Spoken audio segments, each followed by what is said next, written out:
Amén. Y bueno, antes de comenzar la predicación, se me olvidó darles un aviso más, pues es más bien una acción de gracias. ¿Se acuerdan que habíamos estado orando por la posibilidad de que en nuestra escuelita una vez más permitieran venir a los niños del CASNEI, que es el centro de integración a los niños que están en desamparo en Yucatán? Y bueno, estábamos orando mucho tiempo por esto, porque con la transición que estaban haciendo, cambio de oficinas que ahora se pasaron acá a Cauquel, pues no sabíamos si iba a haber como que esa apertura o posibilidad de que vinieran. Y ya esta semana nos dieron la respuesta de que sí van a poder venir. Van a estar con nosotros un día después de la EBDB, entonces sería el 2 de julio que van a estar con nosotros los pequeños. De julio, ya pasó, ¿verdad? La EBDB. El 2 de agosto van a estar con nosotros estos pequeñitos. Y bueno, pues es una acción de gracias al Señor, porque yo sé que muchos habían estado orando por esto y el Señor pues una vez más abrió las puertas para que los pequeños escuchen una vez más la palabra de Dios. A lo mejor vienen niños que no pudieron venir la vez pasada y puedan escuchar del Evangelio. Entonces, pues gloria a Dios por eso. Y ahora sí, hermanos, vamos a comenzar y vámonos directo a Proverbios 16, 18. Proverbios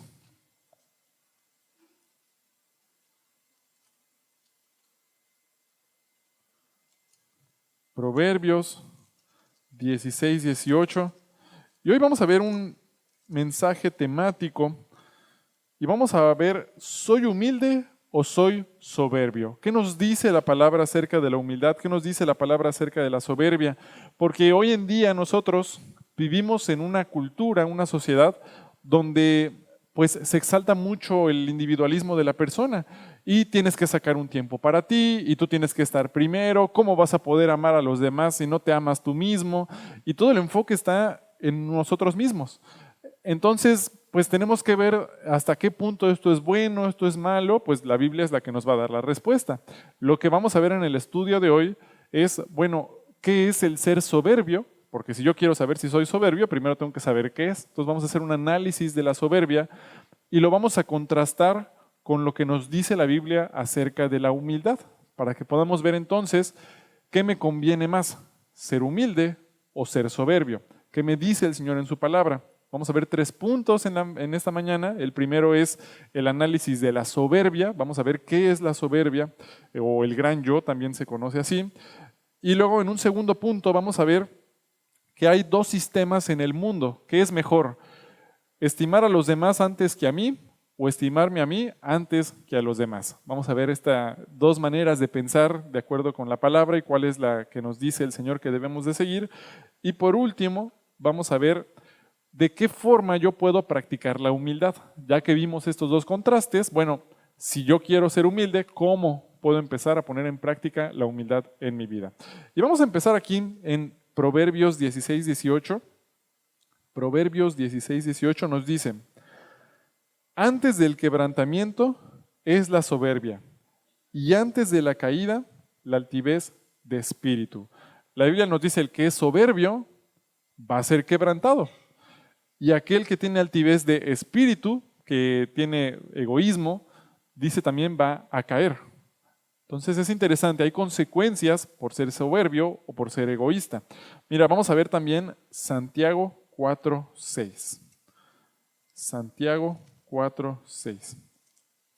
Y vamos a calentar nuestros dedos porque como es temático, hoy vamos a ver varios versículos, pero vamos a ver Santiago 4:6.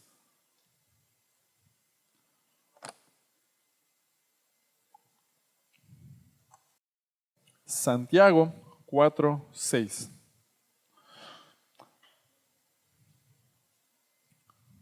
Santiago 4:6 dice: pero Él da mayor gracia, por esto dice: Dios resiste a los soberbios y da gracia a los humildes. Dios resiste a los soberbios, pero da gracia a los humildes. La Biblia nos dice, pues, que no nos conviene ser soberbios delante de Dios, porque Él nos va a quebrantar, nos va a disciplinar. Si como hijos yo actúo de forma soberbia, hay consecuencias por ser soberbio.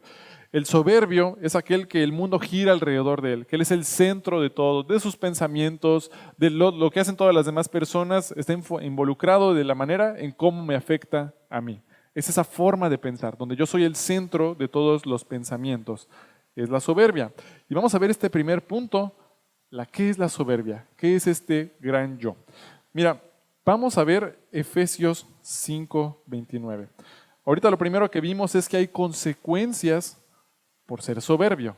Hay consecuencias por enaltecerme a mí mismo. Ya vimos que es algo que de entrada no le agrada a Dios. Efesios 5:29. Es algo que no agrada a Dios. Es una cuestión del corazón que no agrada al Señor. Efesios 5:29. Y bueno, en este contexto está hablando del matrimonio, de cómo tiene que ser la relación entre un esposo y una esposa. Pero mira qué dice el 29. Porque nadie aborreció jamás a su propia carne, sino que la sustenta y la cuida, como también Cristo a la iglesia.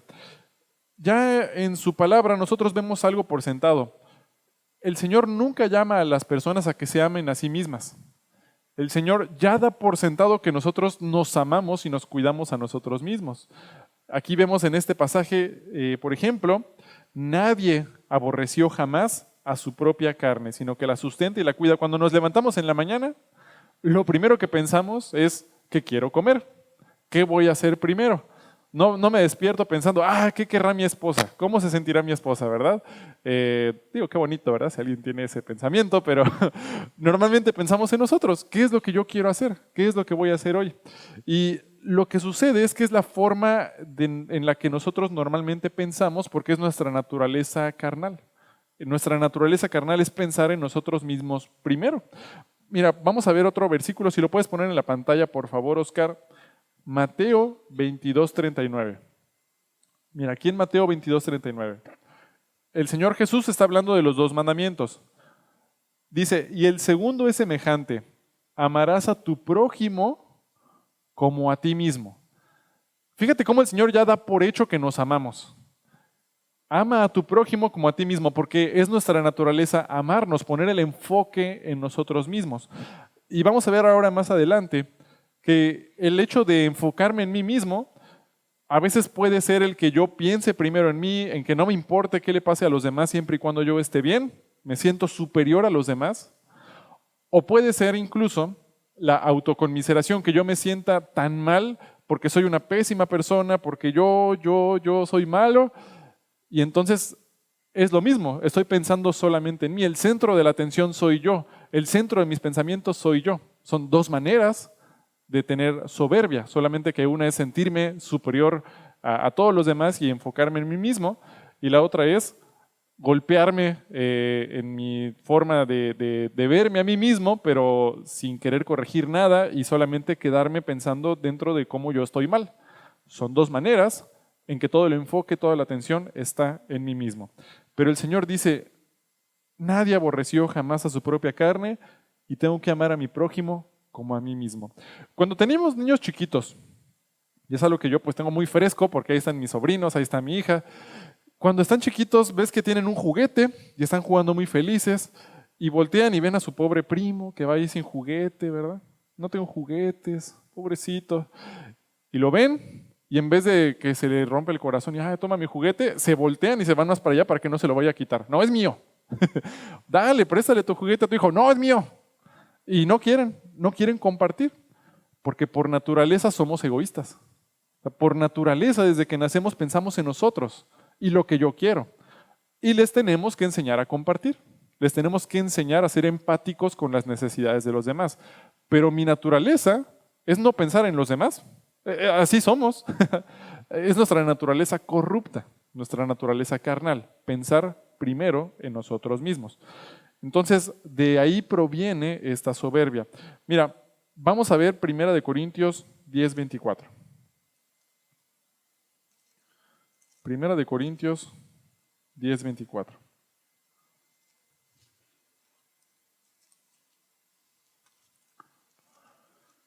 Primera de Corintios 10:24. El problema del hombre no es la poca atención que se da.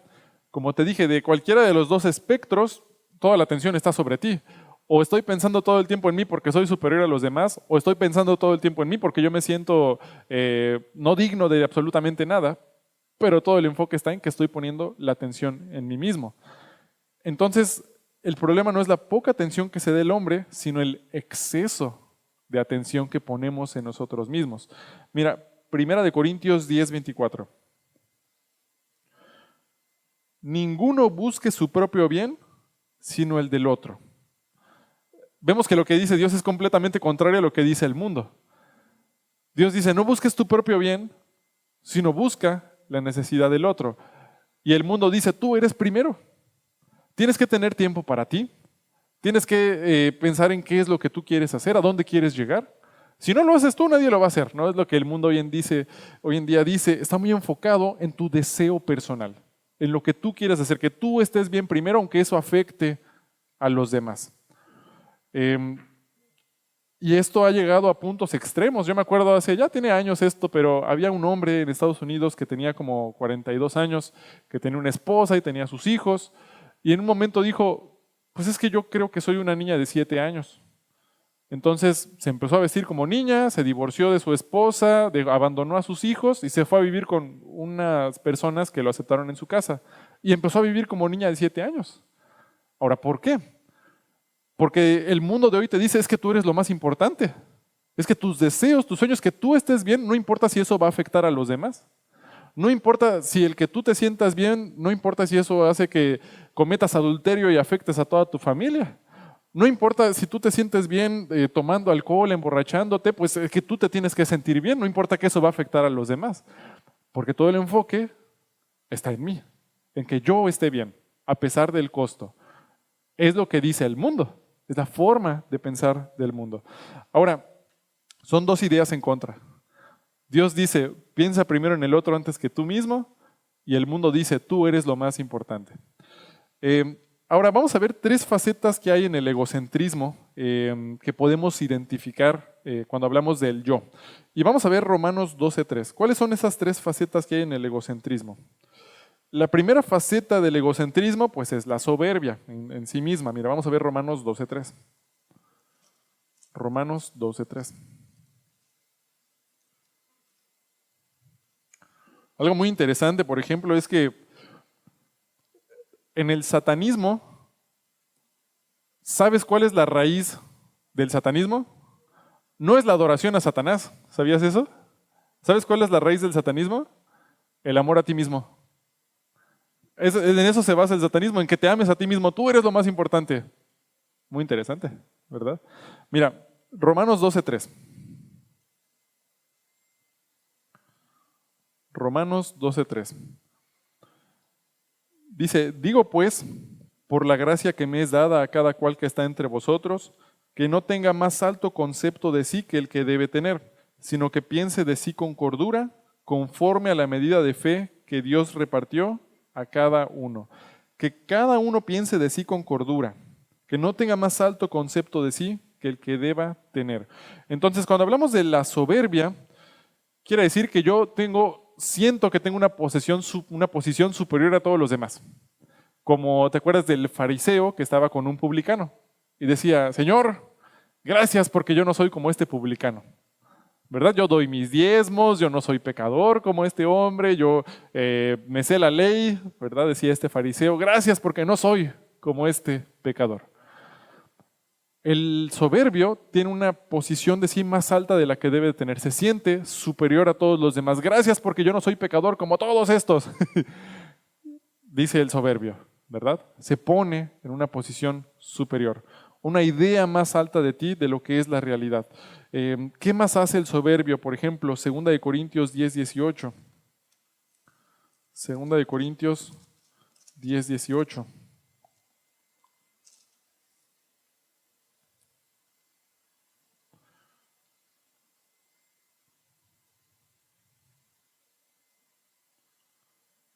El soberbio dice, yo soy lo más importante.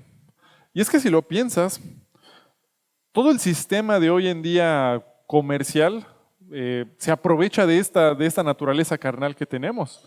Porque, por ejemplo, ¿qué te dice el comercio? Pues es que si tú tienes el Galaxy S19, eres mejor que todos los pobrecitos que tienen el S13, ¿verdad? Ah, es que tienes el iPhone 16.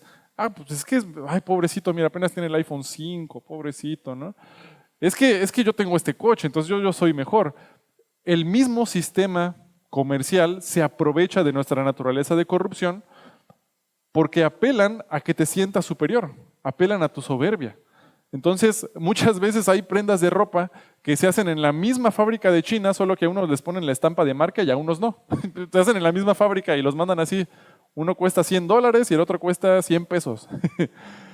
Y salen de la misma fábrica. Pero ahí va uno con la marca sintiéndose más que el que lo compró y salió más barato. Cuando, ¿qué dice el Señor? Todos somos iguales delante del Señor. No hay uno más alto y uno más bajo, todos delante de Él somos pecadores y tenemos que arrepentirnos y vamos a doblar nuestra rodilla delante de Él. Dice el Señor, no hay judío ni griego, no hay esclavo ni libre delante del Señor. Todos somos iguales delante de Él. Entonces, vemos cómo el mismo sistema económico se aprovecha de esta naturaleza corrupta de soberbia para vendernos cosas y alentar nuestra soberbia, ¿verdad? Entonces, el egocentrismo tiene una faceta que es la soberbia, el que yo me sienta superior a los demás. Mira, 2 Corintios 10, 18.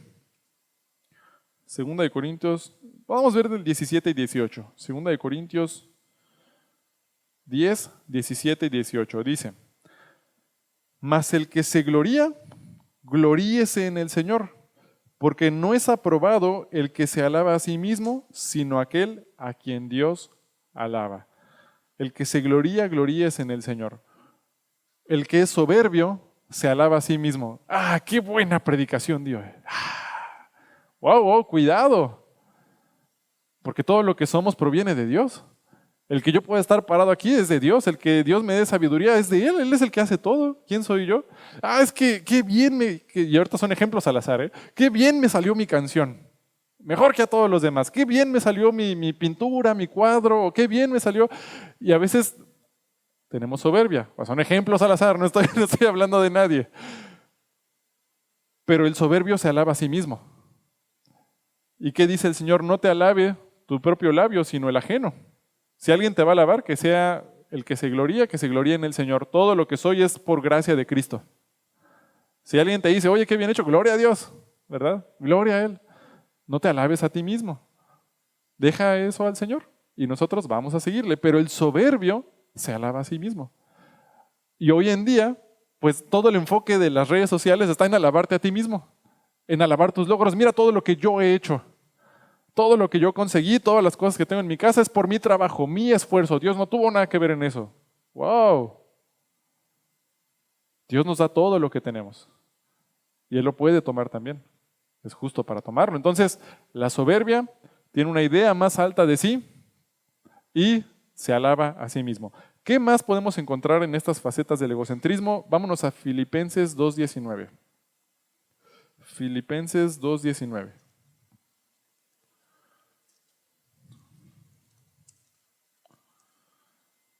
Filipenses 2:19.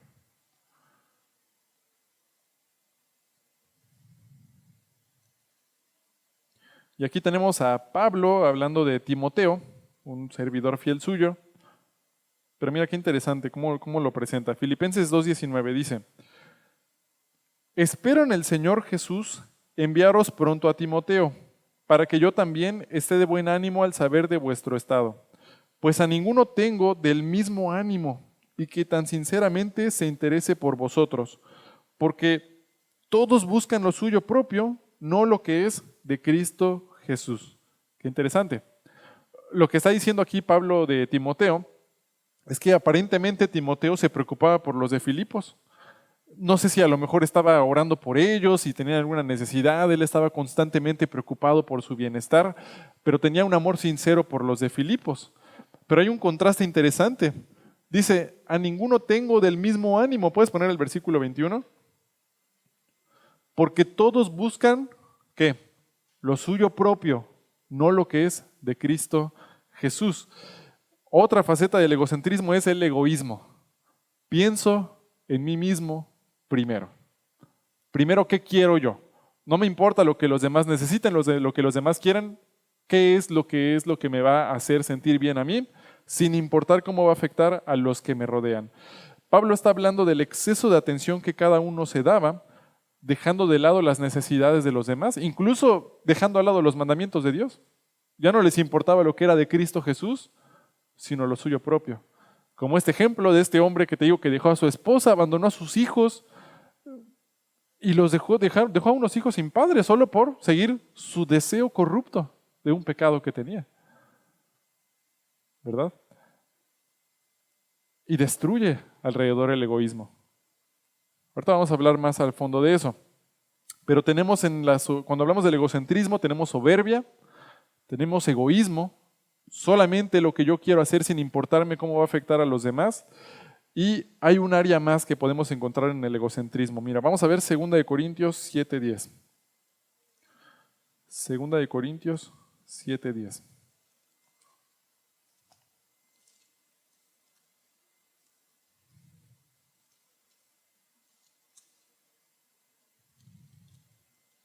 Segunda de Corintios 7:10. Una tercera faceta o muestra del egocentrismo es la autoconmiseración. Es otra manera en que se presenta también el egocentrismo, la autoconmiseración. Mira, 2 Corintios 7:10.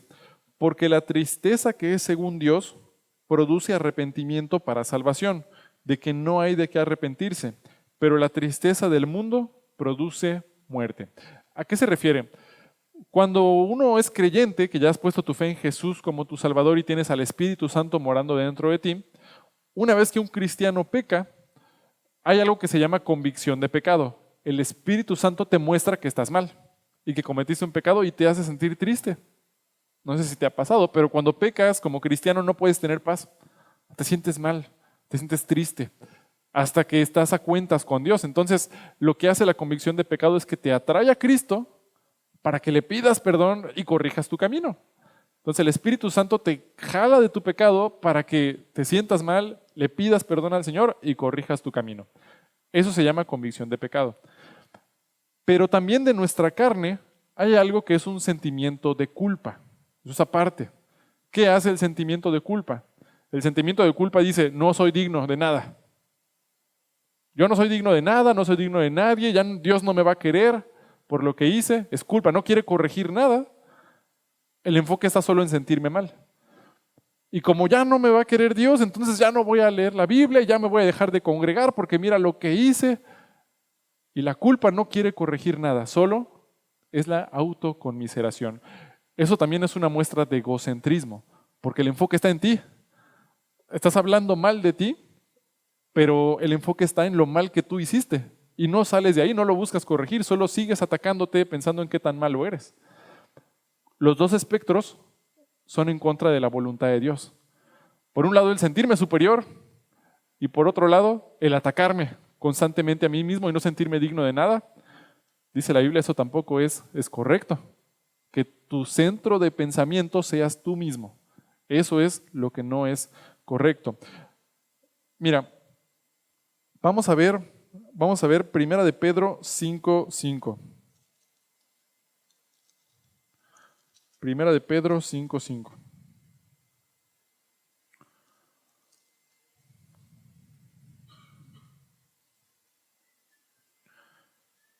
Entonces, ese es el gran yo. ¿Qué consecuencias hay? Entonces, cuando yo pienso en este gran yo, Primera de Pedro 5:5 dice, igualmente jóvenes, estad sujetos a los ancianos y todos sumisos unos a otros, revestidos de humildad porque Dios resiste a los soberbios y da gracia a los humildes. Humillaos pues bajo la poderosa mano de Dios para que Él os exalte cuando fuere tiempo. Dios resiste a los soberbios y da gracia a los humildes. Si yo soy soberbio, si identificaste una de esas tres facetas en tu vida, a lo mejor te consideras superior a los demás, a lo mejor no te preocupas por las necesidades de los demás y solo por tu comodidad, por ti mismo, o a lo mejor estás en autoconmiseración donde tú te estás atacando constantemente y sientes que no mereces estar cerca de Dios y no sales de allá. Si identificaste una de estas tres áreas, estás en soberbia. Y si estás siendo soberbio, Dios va a resistir contra ti. ¿En qué sentido? Bueno, Dios te va a querer sacar de esa soberbia, quizás disciplinándote, quizás jalándote para que quites tus ojos de ti mismo y los pongas en Él otra vez. No nos conviene la soberbia. ¿Y puedes poner en la pantalla otra vez Santiago 4:6? Santiago 4:6. Pero otra vez, Él da mayor gracia. Por esto dice, Dios resiste a los soberbios y da gracia a los humildes. Una y otra vez el Señor nos lo repite. El Señor no le agrada la soberbia. El Señor espera de nosotros la humildad. Entonces, este primer punto solo era para que nosotros pudiéramos comprender qué es la soberbia. Creo que es algo que en el mundo podemos ver muy claramente, la soberbia, pero bíblicamente entender qué significa poner toda la atención en ti. Que toda mi atención esté solamente puesta en mí. Sea atención buena o sea atención mala, pero yo soy ese centro de atención. Eso es la soberbia. Ahora, vamos a ver nuestro segundo punto. Hay dos sistemas. ¿Qué me conviene más? ¿Cuáles son estos dos sistemas? Vamos a ver Mateo 20, 24 y 28, al 28. Mateo 20, 24.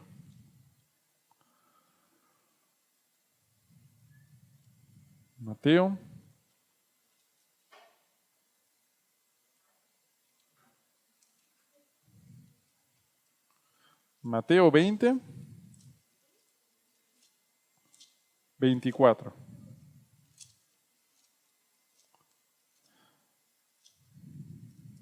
Mateo 20, 24. ¿Es mejor estimar a los demás antes que a mí mismo o es mejor estimarme a mí antes que a los demás? Vamos a ver, Mateo 20, 24. Y bueno, aquí en el contexto, la mamá de dos de los discípulos, la madre de los hijos de Zebedeo, se acerca con sus dos hijos y le pide al Señor Jesús, Señor, que cuando estés en el cielo, permite en tu trono que a tu diestra se siente uno de mis hijos y a tu izquierda se siente el otro. Permite que mis dos hijos se sienten al lado de ti. Ahora, ese en sí misma era una petición bastante negativa, porque piénsalo, el hecho de que los discípulos se sentaran al lado del trono de Cristo estaría representando que tendrían la misma autoridad, lo cual pues era una completa blasfemia. Ahora, seguramente ella no entendía lo que estaba pidiendo, pero sí molestó a todos los demás discípulos. Mira, vamos a ver en el versículo 24. Cuando los 10 oyeron esto, se enojaron contra los dos hermanos. Oye, pues ¿quién se creen estos para hacer esa petición? Versículo 25. Entonces Jesús llamándolos les dijo, a ver, tranquilos. Llamó a los 10, llamó a todos sus discípulos y les explicó, a ver, vamos a tranquilizarnos, y les explicó. Sabéis que los gobernantes de las naciones se enseñorean de ellas, y los que son grandes ejercen sobre ella potestad. Mas entre vosotros no será así, sino que el que quiera hacerse grande entre vosotros será vuestro servidor. Y el que quiera ser el primero entre vosotros será vuestro siervo. Como el Hijo del Hombre no vino para ser servido, sino para servir y para dar su vida en rescate por muchos. Hay dos sistemas en este mundo. Por un lado, el sistema del mundo tradicional, pues tienes a los faraones, tienes a los reyes, donde tienen a miles de sirvientes bajo ellos. Y los traen como reyes y les están echando aire y todos están sirviéndoles, haciéndoles pirámides y templos a los reyes. Esa es la forma de pensar del mundo, ¿no? Tienes al presidente de la compañía y todos los demás están para echarle aire y para alabar al presidente de la compañía. Esa es la posición del mundo. ¿Cuál es el sistema que nos presenta Jesús? Jesús nos dice en Filipenses 2, que fue la lectura que hicimos hace rato, que Jesús no estimó el ser igual a Dios como cosa que aferrarse. Porque Jesús es Dios y Él estaba en el cielo con millones de ángeles que lo alababan día y noche, que le decían santo, santo, santo. Está en su trono en el cielo. Y Él no se aferró al ser igual a Dios, dice la Biblia, sino que se despojó a sí mismo y se humilló tomando forma de hombre. Parte de su humillación fue venir a nacer como un bebé. ¿Cómo es un bebé? Tiene hambre, tiene sed, tiene frío, se roza, se enferma. El Dios eterno dejó su posición de trono para venir a nacer como un bebé.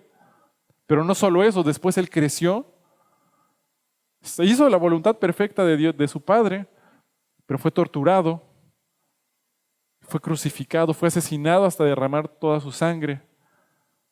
Y después fue resucitado, fue glorificado y toda rodilla se va a doblar delante de él. Pero ¿cuál es el otro sistema que nos presenta Jesús? El más grande delante de Dios es el que sirve más a los demás. Mientras más grande quiero ser en el sistema de Dios, más tengo que servir. Mientras más soy servido, más pequeño soy, de acuerdo con el plan de Dios. Fíjate, Jesús siendo Dios, tomó la posición de servicio más grande de todas, murió por ti y por mí en la cruz. ¿En qué posición nos deja eso a nosotros para esperar ser servidos? Después de lo que hizo Cristo. Es lo que les está explicando aquí el Señor. Dice el versículo, mas entre vosotros no será así, sino el que quiera hacerse grande entre vosotros será vuestro servidor.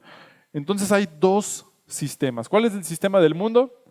Piensa primero en ti, haz lo que tú quieras hacer primero. Ahora, ¿qué pasa con este sistema del mundo? ¿Qué te ofrece este primer sistema del mundo, que es elegir lo mejor para ti, aunque no sea lo mejor para los demás? Si el que yo pueda tener mucho dinero va a afectar a miles de familias, no me importa porque yo voy a tener mucho dinero y voy a estar feliz. Ese es el sistema del mundo. No me importa cuántas personas tengo que eliminar para llegar a tener un poder muy grande político. Ese es el mundo. ¿A dónde te lleva ese poder de todo el mundo, ese pensamiento? Es lo que te enseñan toda la vida, es donde está centrado el sistema comercial de hoy en día. Tú estás primero que los demás. Cree en ti mismo. La Biblia nos dice, el oído nunca se cansa de oír, el ojo nunca se cansa de ver. La Biblia dice que tus deseos carnales nunca se van a saciar. Nunca vas a tener suficiente dinero. Jamás. Una vez una persona decía, bueno, yo creo que los millonarios pues ya tienen tanto dinero que ¿qué más dinero van a querer tener? Nunca van a estar saciados, siempre van a querer más, porque siempre va a haber alguien que tiene más dinero que tú. Siempre va a haber alguien que tiene más poder que tú. Entonces, lo que pasa con este sistema del mundo es que no vas a tener nunca paz, porque siempre vas a estar persiguiendo algo más. Nunca vas a estar contento con tu esposa, nunca vas a estar contento con tus hijos, no vas a estar contento con lo que tienes, con tus bienes materiales, con las bendiciones que Dios te da, porque siempre vas a querer algo más. Eso es lo que te ofrece el sistema del mundo. Decimos, es que si tan solo, yo sé que tengo a mi esposa, pero si pudiera tener a esta otra mujer, yo sé que entonces ya mi vida estaría completa, estaría plena. No es verdad, es una mentira. No va a ser suficiente y después va a haber otra y otra y otra y tu carne nunca se va a saciar. Jamás. ¿Cuántas esposas tenía Salomón? ¿Se acuerdan? 600. ¿Y cuántas concubinas? 400. Me corrigieron porque yo me equivoqué en el primer servicio. 1000 mujeres tenía Salomón. Y Eclesiastés nos dice que no estaba satisfecho. Que todos sus días eran vanidad, a pesar de todo lo que tenía. ¿Por qué? Porque el oído nunca se cansa de oír, el ojo nunca se cansa de ver, tu carne nunca va a estar satisfecha. Pero ese es el sistema del mundo, satisface tu carne. Dios te dice, ese sistema no funciona. Ponerte a ti en primer lugar nunca va a ser satisfecho. Nunca vas a tener suficiente dinero, nunca vas a tener suficientes posesiones materiales, nunca va a ser suficiente. Siempre va a haber un mejor perro que tiene el vecino que el tuyo, ¿verdad? El pasto del otro lado siempre se va a ver más verde. Ese es el sistema del mundo. Ahora, ¿cuál es el sistema que Dios te ofrece? Dios te dice, elige lo mejor para los demás, aunque no sea lo mejor para ti. Es lo que hizo Cristo. Vino siendo Dios, se humilló y dio su vida por nosotros que no éramos sus amigos, al contrario, éramos sus enemigos por causa del pecado, y Él decidió morir por ti. Dio su última gota de sangre por amor a ti, que no le conocías y que de hecho era su enemigo por el pecado que hiciste. Ese sacrificio, lo que hizo Cristo en la cruz, mira, vamos a verlo, ya te lo dije parafraseado, vamos a Filipenses 2. Filipenses 2. Filipenses 2, del 3 al 9. Entonces, ¿qué sistema nos conviene seguir más? Vamos a ver, Filipenses 2, del 3 al 9.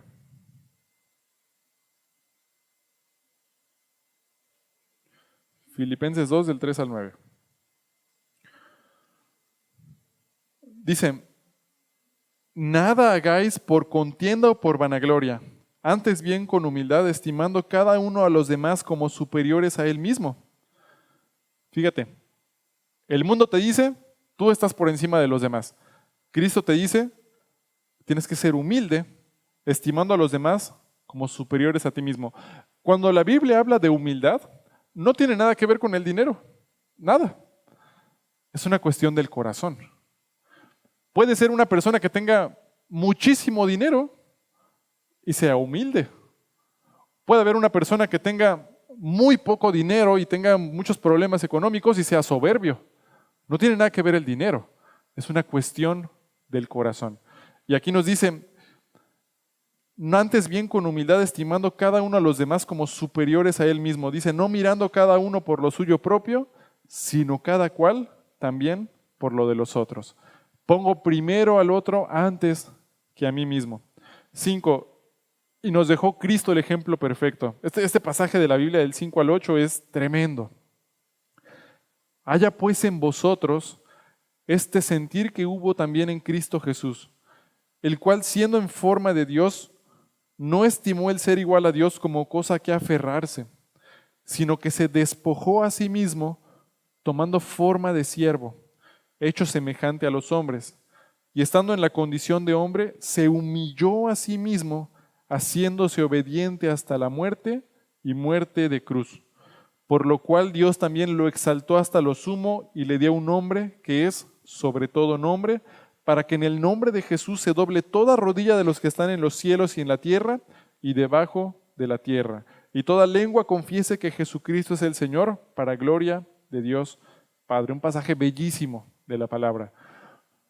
Nos presenta la humillación y la exaltación de Cristo. ¿Te acuerdas lo que dice la Biblia? El que se exalte, ¿qué le va a pasar? Va a ser quebrantado. Y el que se humille va a ser exaltado. Cristo, por amor a nosotros, se humilló y fue exaltado hasta lo sumo. ¿Qué dice este sistema de Dios? El plan de Dios. Nos dice en el versículo 3. Nada hagáis por contienda o por vanagloria, antes bien con humildad, estimando cada uno a los demás como superiores a él mismo. Que no hagamos nada por contienda o por vanagloria. No vamos a decir, ¿sabes qué? Como estoy molesto con mi esposa, para que vea que le cale, voy a lavar los trastes y voy a lavar el coche, para que vea que yo me le adelanté y voy a pelear con ella. Ahora Cristi, no es verdad, es un ejemplo al azar. Pero que hagas algo por hacer contienda. No me va a ver, esto que voy a hacer le va a calar, le va a doler. No, dice, no hagas nada por contienda, ni por vanagloria tampoco. Es que qué bonito me quedó. Es que quiero que todos vean qué bonito me quedó, qué bonita me quedó la predicación, hermanos, no. Qué bonita me quedaron mis alabanzas, qué bonito me quedó mi manualidad, qué bonito me quedó. Ahora, gloria a Dios, o sea, bellísimo lo que hacemos para el Señor, pero el enfoque no tiene que ser lo que yo hice. Toda la gloria es para el Señor. Todo lo que somos es por Él y para Él. Si yo hoy pude estar vivo un día más para estar aquí, es todo gloria, gracias a Dios.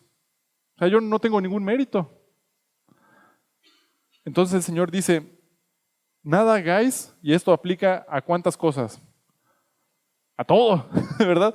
Nada hagáis por contienda o por vanagloria, antes bien con humildad, estimando cada uno a los demás como superiores a él mismo. Todo lo que hacemos es para el Señor. Señor, todo lo que tengo es para ofrecértelo a ti. Si los demás saben o no saben que lo hice, Señor, es para tu gloria. No me importa si lo van a saber, si no lo van a saber, si me van a decir qué bonito, si no me van a decir qué bonito. Señor, yo voy a hacerlo lo mejor que puedo, porque es para ti. Es esa humildad. Ese hacerlo de corazón para el Señor. No por contienda ni por vanagloria, sino porque amo a Dios. Entonces, vamos a ver también acá el versículo 4. Y está más claro, no mirando cada uno por lo suyo propio, sino cada cual también por lo de los otros. Cristo nos dejó ese ejemplo por completo. Entonces, mientras en el sistema del mundo hay desesperación, hay depresión, no estás contento con nada, siempre vas a querer más, lo que te ofrece Cristo dice, es el todo del hombre. Te trae paz, te trae gozo, te trae satisfacción de hacer la voluntad de Dios y te trae las bendiciones de Dios sobre tu vida. El morir a ti. Y es lo que vamos a ver ahorita más adelante. Mira, vamos a ver 2 Corintios 5:14. 2 Corintios 5:14. 2 Corintios 5:14.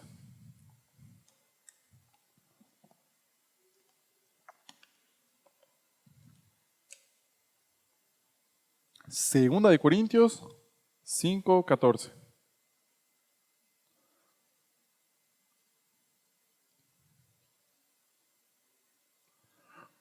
Dice, porque el amor de Cristo nos constriñe o nos entristece, dice, pensando esto, que si uno murió por todos, Cristo, luego todos murieron, y por todos murió, para que los que viven ya no vivan para sí, sino para aquel que murió y resucitó por ellos. Hermanos, nosotros no le debemos nada al pecado, para que vivamos para el pecado. ¿Qué te dio el alcoholismo? ¿Qué te da la drogadicción? ¿Qué te da el adulterio? ¿Vale la pena ponerlo como en exaltación en tu vida? Porque dice el Señor, no reine el pecado en vuestro cuerpo terrenal. ¿Qué nos ha dado el pecado para que vivamos para Él? Nada, te destruye. ¿Pero qué nos dio Cristo? Él dio su vida por ti. Él te ama como nadie te ha amado y hasta el día de hoy, antes de que tú lo amaras, Él decidió amarte primero. Su gracia, su amor eterno por ti. Y murió por ti en la cruz. Entonces, ¿a quién le debemos más? ¿Al pecado o a Cristo? ¿Verdad? Entonces, lo que dice este pasaje es que pues nos constriñe porque viendo lo que hizo Cristo, me orilla a ver que lo único que me queda es vivir para Él. Tengo que morir a mí para vivir por aquel que dio su vida por mí. Mira, puedes poner en la pantalla 1 Corintios 10:24, que ya lo leímos hace rato, pero 1 Corintios 10:24. Ninguno busque su propio bien sino el del otro. ¿Qué pasaría? Imagínate que todos en el mundo vivieran en este sistema, que no busques tu propio bien sino el del otro. ¿Habría estafas por teléfono? Oye, te ganaste un coche, te ganaste tanto dinero, están vaciando tu cuenta, pásame todos tus datos. ¿Habría estafas? No, ¿verdad? ¿Habría asesinatos? ¿Habría adulterio? ¿Mentiríamos unos a otros si busco primero el bien de los demás y no el mío propio? Fíjate qué tan importante es que vivamos poniendo primero a los demás. Ahora, yo no puedo cambiar qué es lo que van a hacer todos los de Cauquel. O sea, pues cada quien tiene su propia vida, pero yo puedo controlar lo que yo voy a hacer. Si los demás no van a vivir en este principio de poner primero a los demás antes que a mí mismo, yo puedo empezar a hacerlo. Yo puedo empezar a hacer luz. Yo puedo empezar a hacer el cambio al meterme en el sistema de Cristo y dejar a un lado el sistema del mundo que no te va a traer paz, que no te va a traer nada más que perdición. Y es que lo vemos a diario, solo tienes que voltear a un lado para ver cómo está el mundo. Como les digo, ¿qué vemos? ¿Qué hay en el mundo? Todos los que se dedican a tratar de crecer en la escalera económica y que ellos sean lo primero, ¿hay paz, hay gozo o ves suicidios? ¿Ves divorcios, ves conflictos, ves adulterios, ves asesinatos? ¿Qué ofrece el mundo? ¿Perdición? Pero en Cristo hay paz, en Cristo hay amor, en Cristo hay gozo. Entonces, vale la pena someternos al Señor. Y ahora vamos a ver nuestro último punto, ya vamos a pasar a nuestro tercer y último punto. Ya entendimos qué es la soberbia, pues que no nos conviene ser soberbios. Ya vimos que hay dos sistemas. O estoy guiándome por el sistema del mundo de ponerme en mí en primer lugar con todas sus consecuencias, o estoy siguiendo el sistema de Cristo de yo ser el siervo que sirve a todos por amor a Dios. Vamos a ver, si ya vi que me conviene vivir en el sistema de Cristo, ahora ¿cómo lo hago? Prácticamente, o sea, ¿cómo puedo entonces yo seguir los pasos de Cristo para ser humilde? Ya vi que me conviene ser humilde, no quiero ser soberbio, ¿cómo puedo empezar a ser humilde? Vamos a ver Gálatas 2:20. Gálatas 2:20. Y es nuestro tercer y último punto de esta mañana. Gálatas 2:20.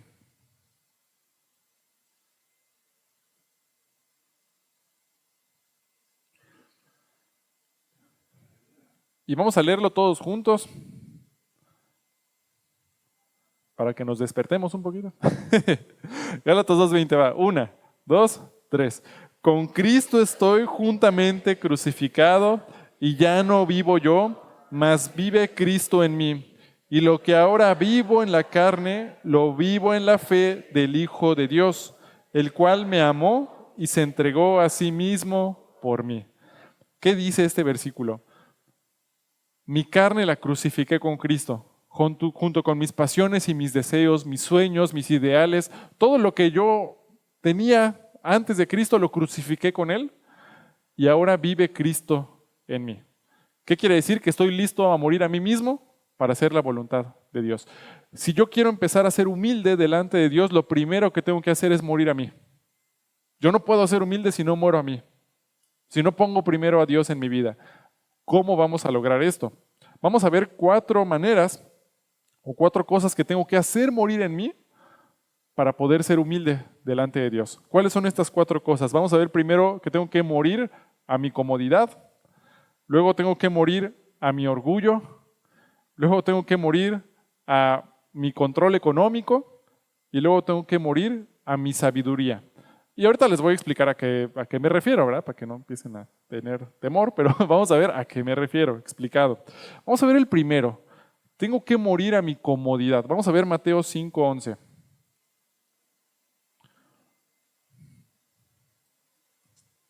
Mateo 5:11.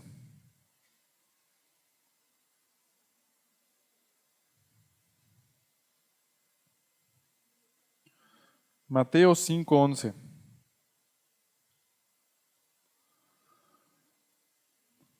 Tengo que estar listo para sacrificar mi comodidad. ¿Cómo crees que vivían los primeros cristianos, los discípulos de Cristo? ¿Habrán vivido muy cómodamente? ¿En un palacio, cómodos?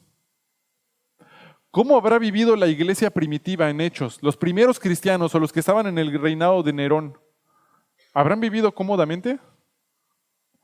¿Has visto este pescadito que luego ponen en los coches o en las Biblias, unas iniciales Ixoye? Ese pescadito era un símbolo que usaban los primeros cristianos como una manera de identificarse unos a otros sin que supieran los demás que eran cristianos, porque los buscaban para matarlos.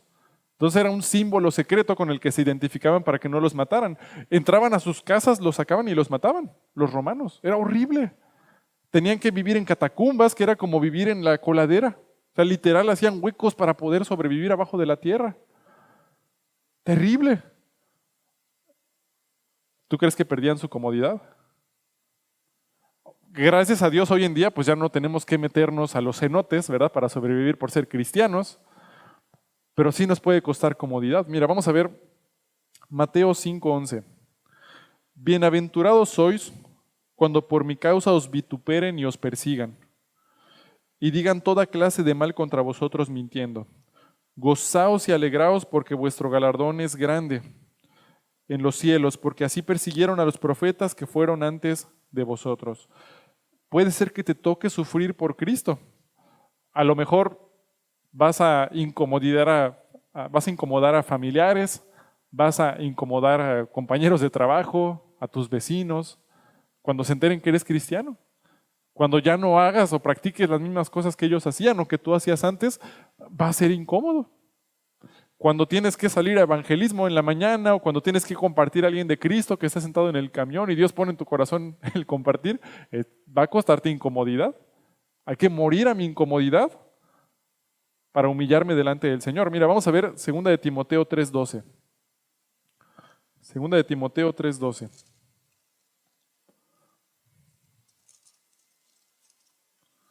Segunda de Timoteo 3:12.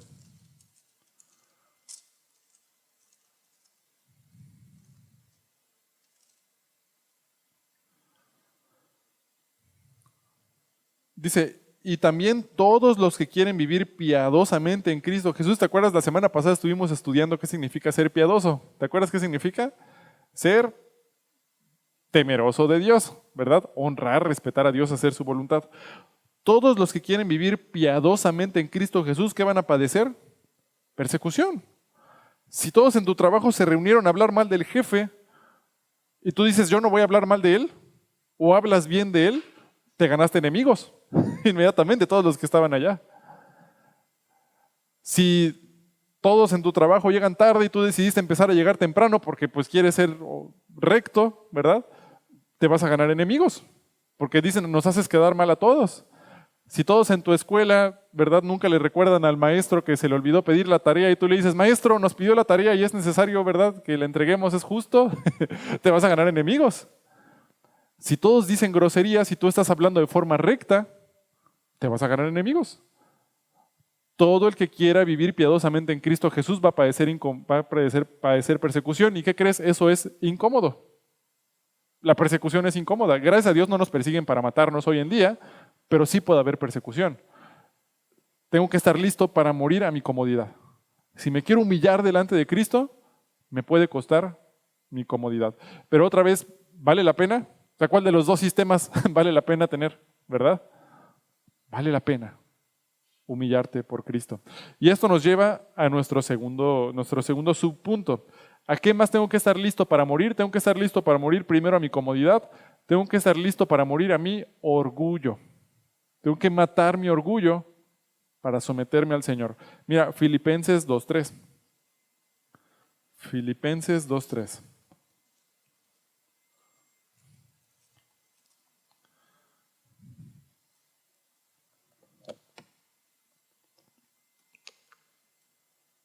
Filipenses 2:3.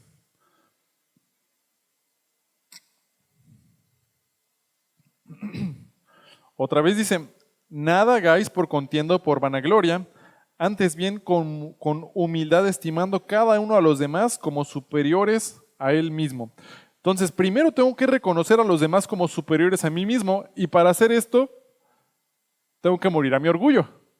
Porque acuérdate, tu carne quiere ser superior. Tu carne quiere sentirse más que los demás. Para poder ver a los demás como superiores a mí, tengo que morir a mí mismo. Señor, estoy aquí para servir, no para ser servido. Estoy aquí para ver qué necesidades tienen los demás, no para ver qué es lo que me gusta hacer a mí, qué es lo que me agrada a mí, que hagan el espagueti como a mí me gusta. Yo estoy aquí para servir. Y esto requiere morir a mi orgullo, morir a lo que yo quiero hacer. ¿Cómo aplicamos esto? Mira, Mateo 5:22, un ejemplo breve de cómo aplicar el morir a nosotros mismos, a mi orgullo. Mateo 5:22.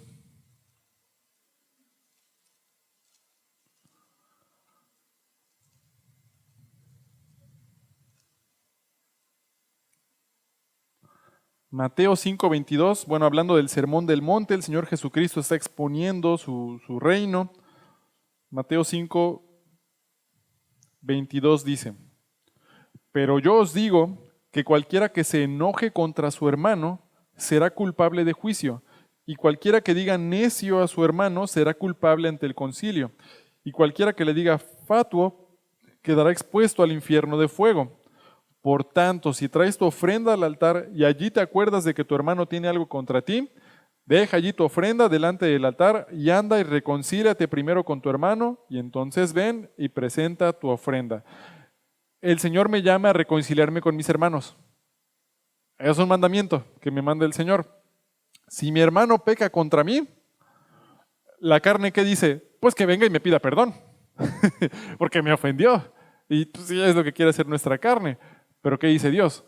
Si pecaron contra mí, yo tengo que ir con la persona que me ofendió y decirle, hermano, esto que hiciste me ofendió. Me sentí mal, me dolió. Ahora no para hacer pleito, oye, esto que hiciste me ofendió. Porque también dice la Biblia que tenemos que ser pacificadores y tenemos que buscar hacer la paz, ¿verdad? En cuanto dependa de nosotros, estar en paz con todos los hombres. Entonces, yo tengo que buscar hacerlo para hacer la paz. Hermano, quiero estar bien contigo. Me ofendió esto que hiciste y quiero venir a arreglar las cosas contigo. Mira, por ejemplo, Mateo 5:9, digo ya que estamos aquí en Mateo 5, dice el versículo 9, bienaventurados los pacificadores, porque ellos serán llamados hijos de Dios. El Señor nos llamó a hacer la paz unos con otros, no echarle más leña al pleito, a buscar hacer la paz. Pero ¿qué crees? el acercarme con la persona que me ofendió para decirle lo que me dolió, requiere que me tome una pastilla así de grande que se llama orgullo. Porque tengo que morir a mi orgullo para hacerlo, porque mi carne no quiere hacerlo. Entonces, por eso, si yo quiero humillarme delante de Dios, tengo que estar listo para morir a mi comodidad, tengo que estar listo para morir a mi orgullo. Podemos ir más lejos, mira Mateo 5:38. Mateo 5:38.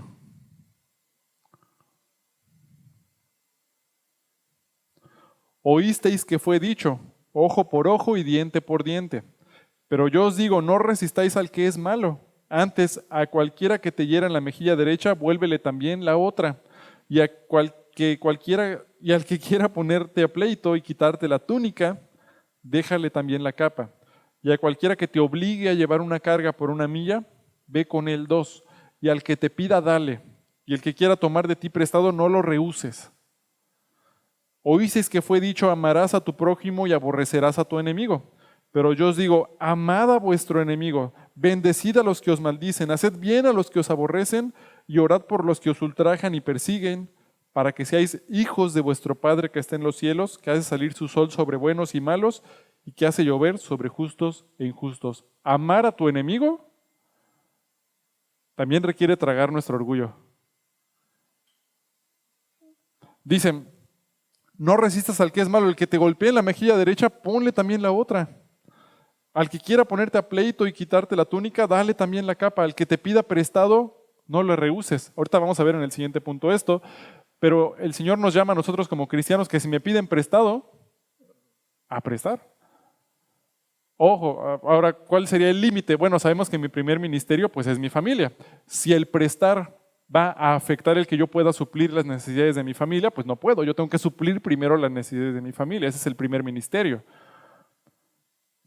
Pero a veces, dice el Señor, puede ser que te pidan prestado. El Señor nos llama a prestar, pero es interesante, al cristiano no le llama a pedir prestado. A nosotros nos llama a trabajar para que podamos nosotros suplir la necesidad del que tiene necesidad, pero no a pedir prestado. Pero nos llama a que si piden prestado, les prestemos. Ahora ya me estoy adelantando, eso es para el siguiente punto. Pero dice el Señor, ama a tu enemigo. Oye, pero es mi vecino, acaba de matar a mi gato.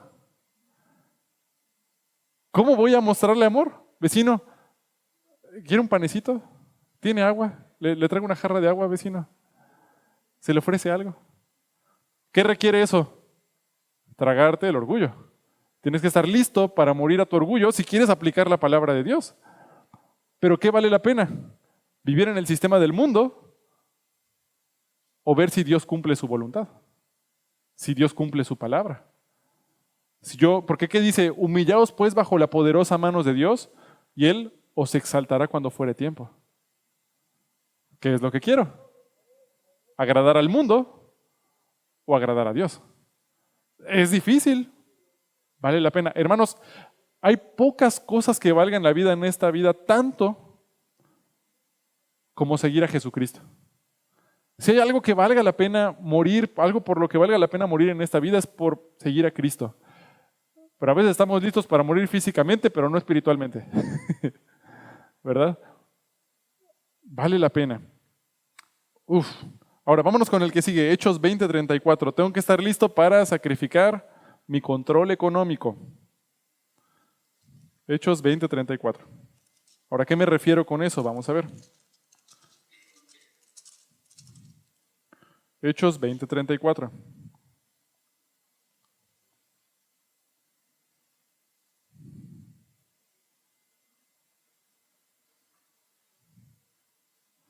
Hechos 20:34. Dice, antes vosotros sabéis que para lo que me ha sido necesario a mí y a los que están conmigo, estas manos me han servido, porque Pablo hacía tiendas. Dice, en todo os he enseñado que trabajando así se debe ayudar a los necesitados y recordar las palabras del Señor Jesús que dijo, más bienaventurado es dar que recibir. Cuando hubo dicho estas cosas, se puso de rodillas y oró con todos ellos. ¿A qué me refiero con darle el control de mis recursos a Dios? Que todos los recursos que tengo que usarlos para su gloria. No quiere decir que todos tus recursos son para dárselos a la iglesia. quiere decir que todos los recursos los tienes que usar para la gloria de Dios. ¿A qué se refiere esto? Bueno, tu primer ministerio es tu familia, tu esposa, tus hijos. Proveer lo que ellos necesitan, comprar el súper, comprar las cosas necesarias, pagar la renta, pagar la luz. Esa es una forma en que glorificas a Dios con tus recursos, porque estás supliendo esas necesidades. Otra manera en que glorificas a Dios con tus recursos, vamos a verlo en Proverbios 3, 9 y 10. Proverbios 3, 9 y 10.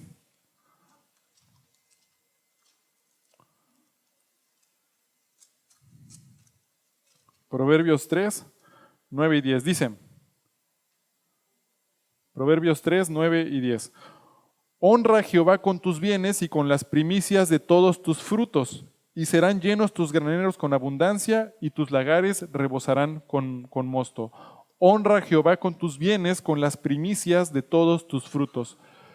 Otra manera en que puedes usar tus recursos para la gloria de Dios, bueno, cada mes o cada que hiciste una decisión en marzo para apoyar a un misionero, pues apoyar económicamente a un misionero que está enseñando la palabra de Dios en otro lugar, es una forma de usar tus recursos para la gloria de Dios. Dar tu diezmo, las primicias, pues eran una manera en que los judíos glorificaban a Dios con los primeros frutos de sus cosechas, pero también la Biblia nos dice en el Nuevo Testamento que el diezmo es una manera en que nosotros glorificamos a Dios, dándole lo que a Él le corresponde, porque es una manera de que yo reconozco que Él me da todo lo que yo tengo y le doy una parte de lo que Él le corresponde. Cuando yo uso mis recursos para su gloria, dice su palabra que Él me va a proveer todo lo que yo necesito. Y como vimos hace rato, a veces me pueden pedir prestado. ¿Y qué dice la Biblia que tengo que hacer? En alguna ocasión vino una persona aquí a la iglesia, me acuerdo, y me dijo, oye, fíjate que era alguien de la calle que no conocía, pero me dijo, fíjate que mi esposa está en el hospital, está muy necesitada, ¿verdad? En este momento estoy juntando dinero, necesito 500 pesos para poder ingresarla porque estoy muy necesitado. ¿Me prestas 500 pesos? ¿Tienes 500 pesos? Y yo traía en ese momento. Entonces yo me acuerdo que me quedé pensando y lo vi y dije, no está su esposa en el hospital porque no estaría aquí. Lo más seguro es que no está. Seguro nada más quiere el dinero, pero me acuerdo que lo vi y dije, pues oré con él. Le dije, Señor, pues guíelo, bendícelo si esta es su necesidad. Y pues puedes decir, oye, pero me voy a quedar sin dinero y cada que me piden prestado doy. Y pues yo cumplí lo que dice el Señor en esa palabra y pues le di lo que Él me estaba pidiendo prestado.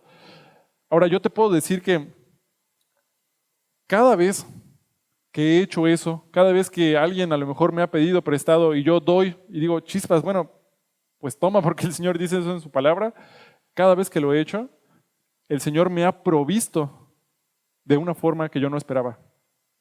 Mis necesidades. O sea, no que me haya llegado más dinero, pero a lo mejor una necesidad que tenía, el Señor la proveyó. Entonces el Señor cumple su palabra. Busca primero el reino de Dios y su justicia y todo lo demás te vendrá por añadidura. Pero ¿eso qué implica? Tengo que morir al control de mis finanzas. Tengo que entregárselas a Dios y usarlas para su gloria. ¿Qué pasa si uso mis recursos y digo, pues me gusta el alcohol y me gasto todo mi dinero en alcohol y mi familia sufre por eso? ¿Estoy usándolo para la gloria de Dios? ¿Qué pasa si yo digo, pues me gusta apostar porque es lo que me da pasión, es por lo que vivo en esta vida, apuesto y gasto mi dinero apostando y mi familia sufre? ¿Lo estoy usando para la gloria de Dios? Mis caprichos, mis deseos personales, ¿verdad? Y por eso sufre mi familia, por eso no puedo dar mi diezmo, por eso no puedo ayudar a los misioneros, ya no lo estoy usando para su gloria. Entonces tengo que estar listo para morir a mi comodidad, tengo que estar listo para morir a mi orgullo, tengo que estar listo para morir a mi control económico, usarlo, mis recursos, para la gloria de Dios. Y un último, antes de irnos, vamos a ver Proverbios 3:7. Tengo que estar listo a morir a mi propia sabiduría. Proverbios 3:7. Proverbios 3:7.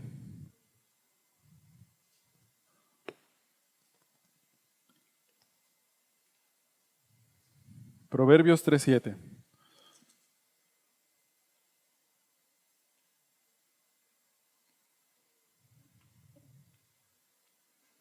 Como te digo, es interesante, al cristiano nos manda no a pedir, pero a trabajar para suplir necesidades del que tenga. Pero al mismo tiempo, pues es confiar en la provisión que el Señor nos pueda dar. Mira, vamos a ver Proverbios 3:7. Dice, no seas sabio en tu propia opinión, Teme a Jehová y apártate del mal. Tengo que estar listo para morir a mi propia sabiduría, a mi propia forma de pensar, para darle lugar a la sabiduría de Dios. Mira, ya estamos terminando, hermanos. Vamos a ver Primera de Pedro 5, 5 y 6. Primera de Pedro 5, 5 y 6. Ya es lo último.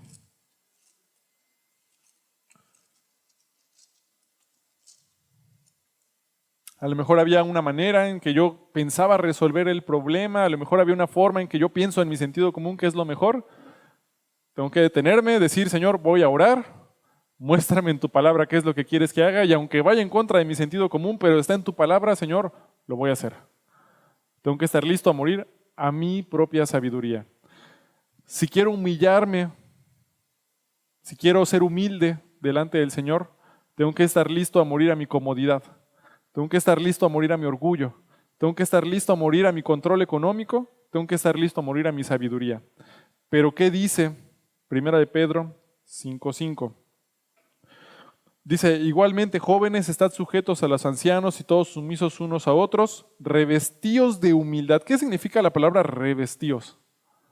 Pues que no estabas vestido antes y ahora te vestiste.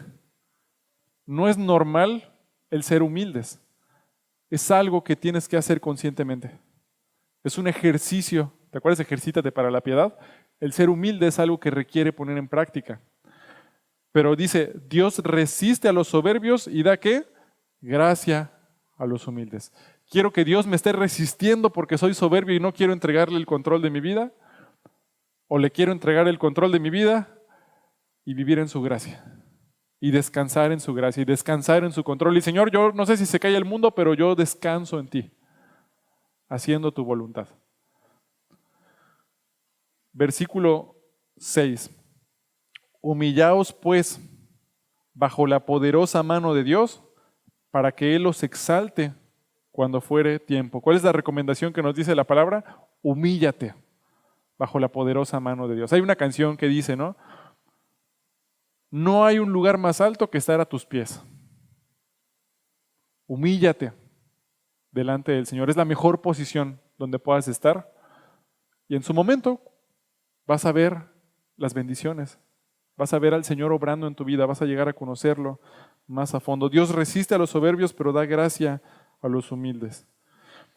Antes del quebrantamiento es la soberbia y antes de la caída la altivez de espíritu. Después de estos estudios que vimos de cómo vivir en humildad, ¿hay alguna de estas áreas que no le estoy entregando al Señor, donde estoy siendo soberbio?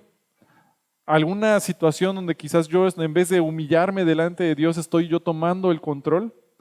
Si el Señor me lo mostró, pues es una manera en que Él me está diciendo, entrégame el control. Yo sé lo que es mejor para ti. Yo te puedo dar esa paz, yo te puedo dar esa tranquilidad, pero acércate a mí, toma mi mano, sígueme, lo que el Señor nos está pidiendo. ¿Por cuál de estos dos sistemas estamos guiando mi vida? Porque me estoy inclinando más a uno o a otro. ¿Estoy siguiendo los beneficios del mundo o estoy muriendo a mí mismo para hacer la voluntad de Cristo? ¿Qué pasos me está pidiendo el Señor para seguirlo más? Vamos a cerrar nuestros ojos y vamos a orar.